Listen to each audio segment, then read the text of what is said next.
নমস্কাৰ welcome to this video আজিৰ ভিডিওত আমি ৰাষ্ট্ৰপতিৰ শাসনৰ বিষয়ে আলোচনা কৰিম আৰু এই ৰাষ্ট্ৰপতিৰ শাসন অসমত আজিলৈকে কিমান বাৰ আৰু কি কাৰণে দিয়া হৈছে সেইখিনি কথাও আজি ভিডিওত আলোচনা কৰা হ'ব আচ্ছা এটা ৰাষ্ট্ৰপতিৰ শাসন কি মই কৈছো অলপ বুজাই প্ৰথম কথা হ'ল ভাৰতৰ যিবিলাক ৰাজ্য আছে প্ৰতিখন ৰাজ্যত একোখন চৰকাৰ থাকে আৰু চৰকাৰৰ মুৰব্বীজনক মুখ্যমন্ত্ৰী বুলি কোৱা হয় আৰু মুখ্যমন্ত্ৰীজনৰ এটা কেবিনেট থাকে कैबिनेट ऑफ मिनिस्टार्स থাকে যিয়ে সেইখন ৰাজ্যৰ যে এডমিনিষ্ট্ৰেটিভ বা প্ৰশাসনীয় কামকাজসমূহ বিভিন্ন বিভাগৰ দ্বাৰা চোৱাচিতা কৰে এতিয়া কথা হ'ল যে ৰাষ্ট্ৰপতি শাসন মানে কি কিবা কাৰণে যদি সেই ৰাজ্যৰ মুখ্যমন্ত্ৰী তথা মন্ত্ৰীসকলে কেবিনেট মিনিষ্টাৰসকলে যদি সংবিধানৰ চৰ্ত অনুযায়ী ৰাজ্যখনৰ শাসন ব্যৱস্থা কৰিব পৰা নাই বা শাসন ব্যৱস্থা চলাই ল'ব পৰা নাই তেনে ক্ষেত্ৰত ৰাষ্ট্ৰপতিৰ মানে পৰামৰ্শ মতে কেন্দ্ৰীয় চৰকাৰে সেইখন ৰাজ্যত ৰাষ্ট্ৰপতি শাসন দিয়াৰ ব্যৱস্থা কৰিব পাৰে এইখিনি আছিল মেইন কথা যে ৰাষ্ট্ৰপতি শাসন মানে কিয় দিয়া হয় সেইখিনি কথাকে এতিয়া আমি অলপ বহলে আলোচনা কৰিম আৰু অসমৰ ক্ষেত্ৰতো চাম আমি প্ৰেসিডেন্ট ৰুল বহুতখিনি কথা মই ক'লো অলৰেডি প্ৰেসিডেন্ট ৰুল মানে কি সেই ৰাজ্যখনৰ যেটো চৰকাৰ সেই ৰাজ্য চৰকাৰখনক বৰখাস্ত কৰা হয় আৰু সেই ৰাজ্যখনৰ যি শাসনভাৰ ডাইৰেক্টলি কেন্দ্ৰীয় চৰকাৰৰ অধীনলৈ অনা হয় আৰু ভাৰতৰ সংবিধানৰ যে আৰ্টিকেল 356 সেই আৰ্টিকেল 356 ত ইয়াৰ প্ৰভিজন দিয়া আছে ৰাষ্ট্ৰপতি শাসনৰ যদি কোনো এটা ষ্টেট গৱৰ্ণমেণ্টে নিজৰ কৰ্তব্যসমূহ পালন কৰিব নোৱাৰে সংবিধানৰ চৰ্ত অনুযায়ী তেনে ক্ষেত্ৰত ৰাষ্ট্ৰপতি শাসনৰ ব্যৱস্থা দিয়া হয় আৰু যে কেন্দ্ৰীয় চৰকাৰ সেই কেন্দ্ৰীয় চৰকাৰৰ হাতলৈ সেইখন ৰাজ্যৰ শাসনভাৰ যায় আৰু ৰাষ্ট্ৰপতিৰ হৈ ভাৰতৰ যিগৰাকী ৰাষ্ট্ৰপতি থাকে সেই ৰাষ্ট্ৰপতিৰ হৈ সেইখন ৰাজ্যৰ ৰাজ্যপালে মানে তাত প্ৰধান মানে কৰ্তৃপক্ষ হিচাপে কাৰ্যনিৰ্বাহ কৰে তেতিয়া এক্সিকিউটিভ অথৰিটি মানে কাৰ্যবাহী অথৰিটি হিচাপে ৰাজ্যপালজনে নিজৰ কাৰ্যনিৰ্বাহ কৰে আৰু তেনে ক্ষেত্ৰত মানে সেই ৰাজ্যপালজন কোন হয় কোনো মানে নন পাৰ্টিসান মানে কোনো ৰাজনৈতিক দলৰ মানুহ হ'ব নোৱাৰে জেনেৰেলি আৰু যিসকল ৰিটায়াৰ্ড মানে অৱসৰপ্ৰাপ্ত অসামৰিক বিষয়া সিভিল সাৰ্ভেন্ট বা যিসকল হয়তো সেইখন ৰাজ্যৰ মানে বাসিন্দা নহয় তেনে ৰাজ্য মানে তেনে ব্যক্তিকে ৰাজ্যপালৰ দায়িত্ব দিয়া দেখা যায় কোনো এখন কেন্দ্ৰীয় শাসিত বা ৰাষ্ট্ৰপতিৰ শাসন কেন্দ্ৰীয় শাসিত নহয় ৰাষ্ট্ৰপতিৰ শাসন চলি থকা ৰাজ্যখনত আৰু বৰ্তমান উত্তৰ পূব ভাৰতৰ ৰাজ্য মণিপুৰত ৰাষ্ট্ৰপতি শাসন চলাই থকা হৈছে কি কাৰণে কাৰণ দীৰ্ঘদিনীয়া এটা সংঘৰ্ষ হৈ আছিল তাত মেইনলি মেইতি আৰু কুকি সম্প্ৰদায়ৰ মাজত আৰু যেতিয়া ৰাজ্যখনৰ যি ল এণ্ড অৰ্ডাৰ আইন শৃংখলা পৰিস্থিতিৰ উন্নতি নহল তেতিয়া যিখন চৰকাৰ আছিল সেই চৰকাৰৰ অধীনত তেতিয়া মুখ্যমন্ত্ৰীজনে পদত্যাগ কৰে আৰু মুখ্যমন্ত্ৰীজনে পদত্যাগ কৰাৰ ফলত তাত ৰাষ্ট্ৰপতিৰ শাসন দিয়া হৈছিল এতিয়া আমি আহো যেটো আমাৰ সেকেন্ড পাৰ্ট যে অসমত এতিয়ালৈকে কেইবাৰ ৰাষ্ট্ৰপতিৰ শাসন দিয়া হৈছে অসমত এতিয়ালৈকে সৰ্বমুঠ 4বাৰ ৰাষ্ট্ৰপতিৰ শাসন দিয়া হৈছে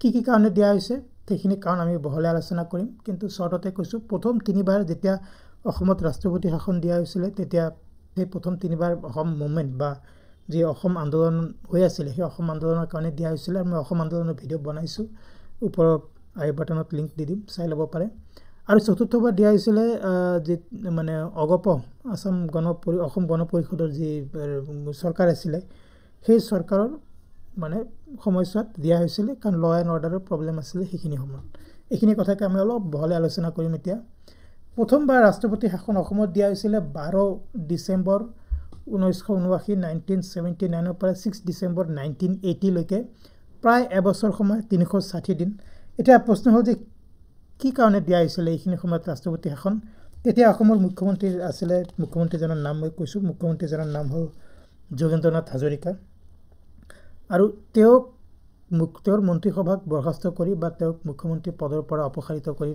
মানে ৰাষ্ট্ৰপতি শাসন দিয়া হৈছিল আৰু মূল কাৰণ আছিল অসম আন্দোলন আৰু এই অসম আন্দোলনত তেতিয়া মই অলৰেডি ভিডিও বনাই থৈছো অসম আন্দোলনক নেতৃত্ব দি আছিল অল আসাম ষ্টুডেণ্টছ ইউনিয়ন বা আসু আৰু অল আসাম গণ সংগ্ৰাম পৰিষদ AAGSP আৰু অসম আন্দোলনৰ মেইন মুখ্য উদ্দেশ্য কি আছিল আপোনালোকে জানেই যে বহিৰাগত অবৈধ নাগৰিকক চিনাক্ত কৰি ডিপোৰ্ট কৰা মানে পঠিয়াই দিয়া তেওঁলোকৰ অৰিজিনাল প্লেস লৈ আৰু এইখিনি কথাকে লৈ মানে অসম আন্দোলন হৈছিল 1979 ৰ পৰা 1985 লৈকে আৰু সমাজৰ বহুত মানুহে প্ৰায় যেটো অসমৰ সমাজখনৰ প্ৰায় আটাইখিনি মানুহেই এই আন্দোলনত অংশগ্ৰহণ কৰিছিল আৰু তাৰ ফলস্বৰূপে কিন্তু কিছু পৰিমাণে আইন শৃংখলা পৰিস্থিতি ব্যাহত হৈছিল, ল এণ্ড অৰ্ডাৰৰ প্ৰব্লেম হৈছিল। তেনে পৰিস্থিতি সাপেক্ষে ৰাষ্ট্ৰপতি শাসন অসমত দিয়া হৈছিল। ছেকেণ্ড টাইম ৰাষ্ট্ৰপতি শাসন অসমত দিয়া হয় 30 জুন 1981 পৰা 13 জানুৱাৰী 1982। 6 মাহতকৈও অধিক সময়ৰ কাৰণে অসমত ৰাষ্ট্ৰপতি শাসন দিয়া হৈছিলে। তেতিয়া অসমৰ মুখ্যমন্ত্ৰী আছিলে আনোৱাৰা টাইমুৰ। আৰু উদ্দেশ্য একে, কথা একেটাই, অসম আন্দোলন চলি আছিলে। অসম আন্দোলনৰ ফলত পৰিস্থিতি আৰু অধিক অৱনতি হ'ল, পৰিস্থিতি আকৌ অধিক বেয়া হ'ল।